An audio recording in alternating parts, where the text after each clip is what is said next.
A ser a la comunitat, si avui se celebraren eleccions autonòmiques, el Partit Popular ampliaria la seva majoria absoluta a les Corts i la seva distància amb el PSPB. És el que diu una enquesta dels populars que, segons el PP, consolida la confiança dels valencians en el president Camps i en el Consell per a eixir de la crisi.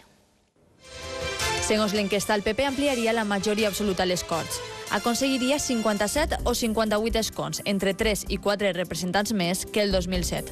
En canvi, el PSPB aconseguiria 35 o 36 escons, 2 o 3 menys que les passades eleccions. Compromís Esquerra Unida perdria un diputat.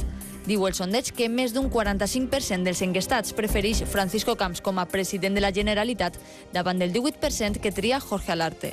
Los ciudadanos perciben que el Partido Popular de la Comunidad Valenciana y su presidente a la cabeza son en este momento los únicos que pueden dar soluciones a los problemas que tienen los valencianos y las valencianas.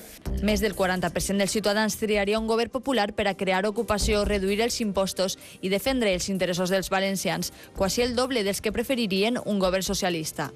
Són dades d'esta enquesta d'àmbit autonòmic que ha entrevistat 1.600 persones el mes d'abril.